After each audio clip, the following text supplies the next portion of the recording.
Hi, my name is Destiny, and I like to cram myself in the smallest corner of my room on the floor with barely any room to stretch or breathe.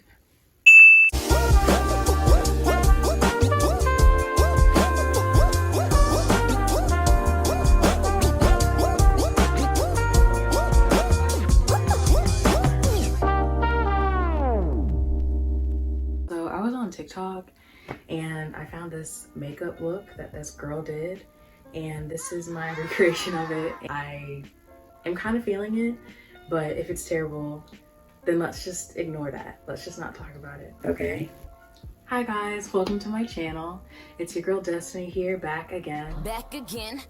And I'm glad to see you back if you're subscribed. If you're not subscribed, go ahead and hit that subscribe button if you like my content, like my face, like what I'm doing. I'd really appreciate the support.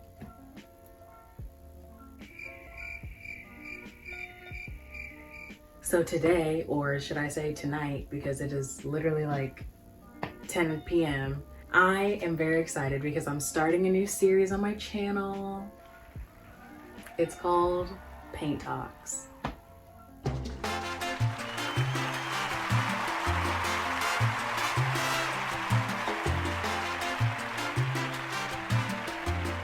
And I know what you're thinking. What's the paint talk?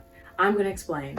So basically, I came up with this concept in my head where I sit down every week or month or just sporadically. It's not gonna be punctual, and I'm gonna sit down with you guys, grab some water, grab a canvas, and paint with y'all. And as I'm painting, I'm pretty much just gonna explain any mental health concept or like spirituality concept that I grasp for the week or for the month or just learned today. Just anything that I feel like could be good advice for others. I'm nowhere near a spiritual guru at all. I just started my spiritual awakening like June of 2020. So not very long, but I just keep learning every day, and I love to share that information because I love giving advice, because I am excited. I really just wanted to start this idea because I thought it would be cute to get real intimate with y'all and sit down, and I want it to just feel like a paint date. I want us to feel like, you know, we're on a date, we're connecting, we're talking about real life issues. So yeah, with that, I'm gonna hop right into it. Oh, I almost forgot to show y'all. This is my canvas. This is what sorry, I have to get in her way. This is what I drew. I'm just gonna do like a simple abstract sunset drawing, but I'm using all these fun colors, all of these fun colors. So I kind of want it to have like a trippy, psychedelic, fun vibe. I don't know. Yeah, that's what I'm drawing. But anyways, let's hop right into it. So I was trying to move my camera over a little bit to the left, and then disaster struck.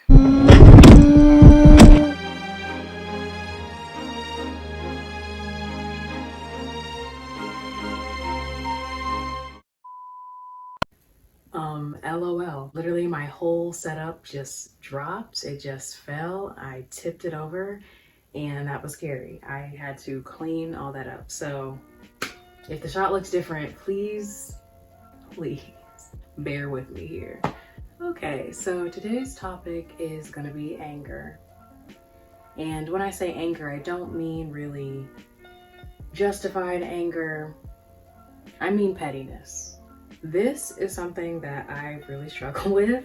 I think it's because sometimes I just have really high expectations for people, like unrealistically high expectations. So sometimes when people annoy me, it feels like a personal attack when really my expectations were just too high. And as I've been on my spiritual journey, I've been reading some more books, and I actually am reading this really good one by Michael A. Singer called The Untethered Soul. If you're on a spiritual awakening or you're just spiritual journey, you're just like self-help, kind of like soul searching books, then I'd highly recommend that one. It gives really good advice. So in that book, he basically breaks down the concept of the 7 chakras, the main energy centers in your body. And he explains that all of these energy centers can be open or they can be closed. For most of us, if we've experienced any physical or psychological or just emotional trauma, then that can be a memory that causes one of your chakras to close whenever you're in certain situations. For example, I'm really trying to I need to work on all my chakras. Don't get me wrong, but I feel like I really need work on my heart chakra because I tend to shut down whenever I get vulnerable with other people. I start to cry and I don't know why I do it, but I do. And it just makes me really uncomfortable to share my raw emotions with other people. And that is because in the past, I've had experiences where I've been bullied or I've just been let down emotionally. So now in my present, whenever I experience anything that is similar to the past, my heart chakra will close. And I feel like most of the time it is closed. So he talks about the concept of the chakras, but he really reiterates the point that the chakras are where all of our energy flows through. And the natural energy that us as human beings are supposed to feel most of the time are joy, excitement, love, creativity, passion, all of the main positive emotions that are associated with the chakras. So when our chakras are open, we're more receptive to joy and to excitement and happy feelings because our energy is easier able to travel throughout our bodies and through our hearts and through our souls. But when our chakras are closed, then that's when you start to experience the emotions of shame, guilt, fear, anxiety, depression, etc. So because most of us want to feel happy and joyful and excited most of the time, I know I was asking, how do we open the chakras? How do we keep them open all the time? Let me open them up. Open the fuck up! And the main advice that has really started to resonate with me is that in the book, he basically says that in order for us to experience life fully and really enjoy people and everything for what they are, and ultimately just raise our vibration, we need to be more willing to let negative emotions flow through us instead of harboring onto them and holding on to that and causing blocked energy. Because ultimately, at the end of the day, no matter what happens to us, we're the only ones in control of our emotions.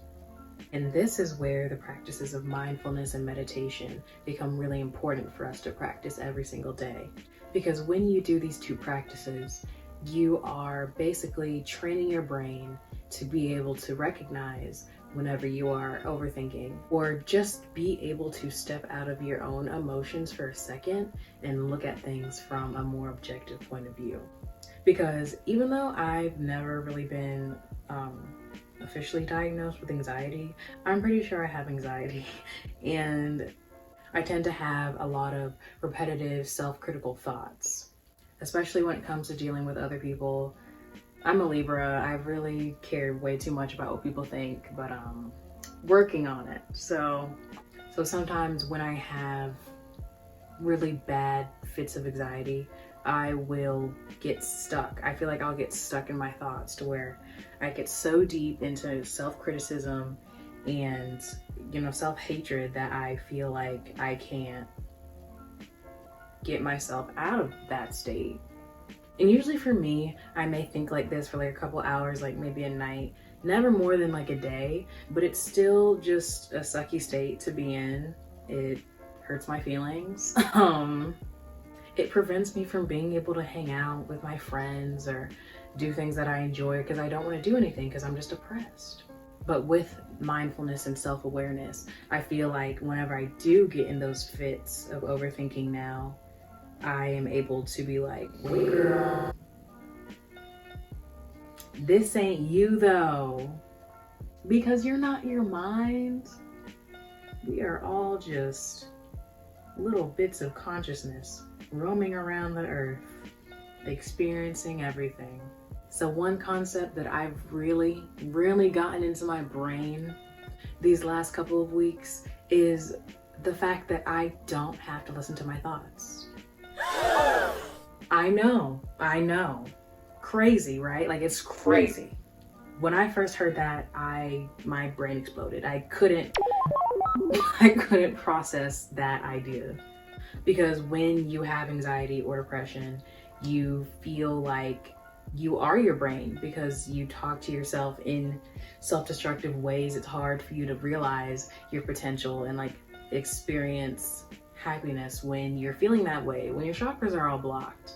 But also in that book, he was explaining the concept further and explaining why the fact that we do listen to our mind is silly, because we don't know everything.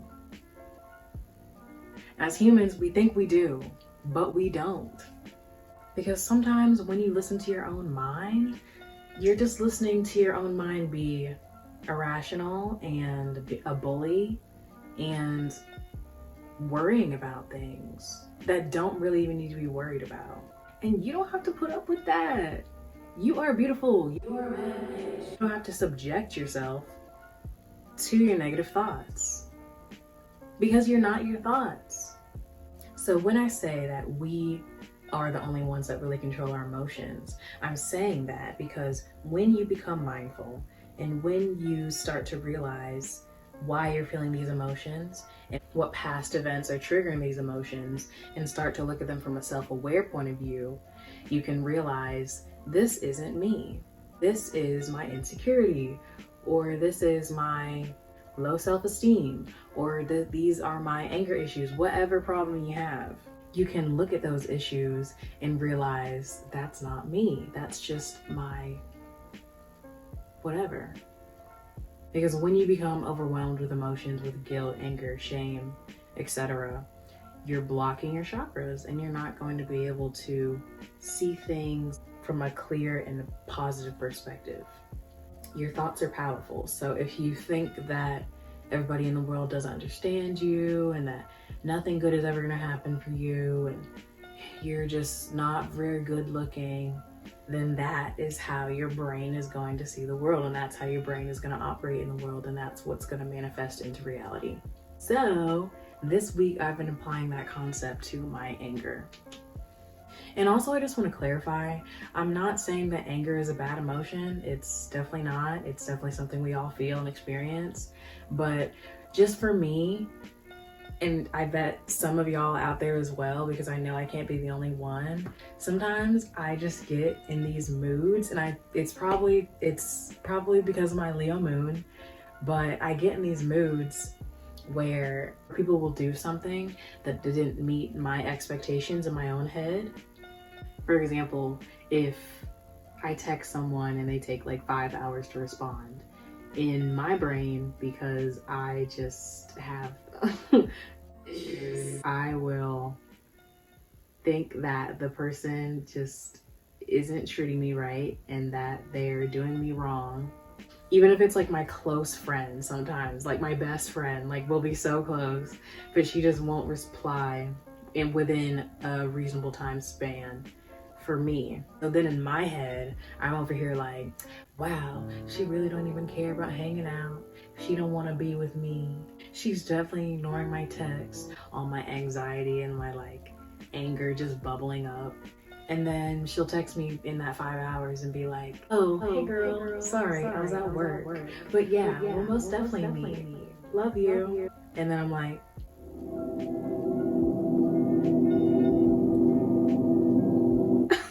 because I let my thoughts sway my emotion and affect my perception of reality.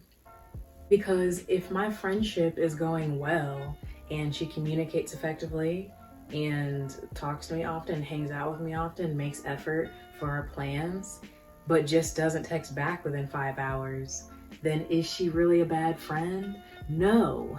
But does my brain want to think that? Yes. She's looking really pretty so far. Or sometimes if I really get into my feelings, she'll text something nice like that. Instead of being empathetic and realizing what reality really is. She was just at work and couldn't text me for 5 hours. I'll become passive aggressive and not be as receptive to in conversation, or take a long time to text her back to show her something. Just ridiculous things, man. And now that I say this on camera, I probably sound crazy, but I'm working on it. But that's what emotions like anger and anxiety can do. They make situations feel real that really aren't. Another way to just condense that whole concept that I just spoke about, me and my friend Ayana, we have this saying that we say to each other to keep each other in check whenever we say anything that is just not real. Like if she says something like, I'm ugly, I'll be like, you made it up. Because that's not real. Because you are pretty. Like, don't say that. Like, that's your brain making stuff up. And sometimes when you react out of anger or anxiety or shame, sometimes you can harm the relationships that you've established or make a situation feel worse than it actually is because of your emotions. And again, I'm not saying any of these emotions, shame, anxiety, anger, etc., should be shameful. You should hate yourself for feeling them. You shouldn't, because again, like I said before, they're natural human emotions. But in order to have a higher vibration, you have to let them flow. This guy that I was talking to once basically told me that emotions are like cars driving by. You stop, you look at it, you see what color it is, you observe it, you take it in for what it is. But at the end of the day, the car's gotta go. The car's got a destination to go to. So you can't just follow that car for the rest of your life. You have to let it go. Because emotions don't last forever. Because if you let your emotions run your life and run the way that you feel all the time, then you are not in control of your emotions. Your emotions aren't in control of you. So yeah, on my spiritual journey, I'm just now realizing the effect that pettiness and high expectations can do to me. Because I've been realizing that when I have high expectations for people, I'm not actually enjoying them for who they are and enjoying the parts of them that are pleasant. I'm looking at the world through a negative perspective. And when you see the world like that, that's what the world is going to be for you. So when you have a high vibration and when your emotions are able to flow through you freely, you're able to see and experience life with those emotions of joy and excitement and good vibes. And so when you're in that high vibration, good things are going to be attracted to you, i.e. manifestation, relationships, etc. And whenever I do get mad at people, which isn't often because I don't experience genuine anger very often, I'll give myself a moment to feel those emotions. I'll either vent to a friend or I'll journal, maybe meditate. I've been doing this thing lately where I will just sit and talk to myself. I will discuss the emotions that I'm feeling with my own self and talk to myself like I am my own friend, because I am my own friend. And I act like I am in my own mini therapy session. I hope that doesn't sound crazy. But it really helps me to be able to sort my own emotion because I know that I am at least self-aware. So I'm usually able to view my problems pretty objectively and come to a reasonable solution for myself and make myself feel better. So that's usually what I'll do first. So after I give myself a minute or like an hour to feel petty, angry, whatever, I'll usually be in a more objective state of mind, and I'll ask myself, am I responding or am I reacting? Because responding takes time. Responding is planned. Responding wants to come to a conclusion, a solution, a compromise. Reacting is just releasing what you feel without thinking. And when you're more reactionary than response driven, that's when you're unable to look at the world from a objective point of view. You're now looking through it from this angry, bitter viewpoint. And once you get to that point, it can be really hard to draw yourself out of that point. I would know because I've experienced it. So once you are able to look at yourself and decide, am I being reactionary or am I just responding to this person? If you realize that you're going to be reactionary, take some time. You don't have to respond to whatever has just happened immediately. Take a breath, drink some water, ground yourself. And this last step is really hard, but I feel like it's fundamental to raising your vibration. The last step, whenever you're angry or feeling petty at somebody or want to just cuss someone the hell out, is that you have compassion for that person. I know, crazy.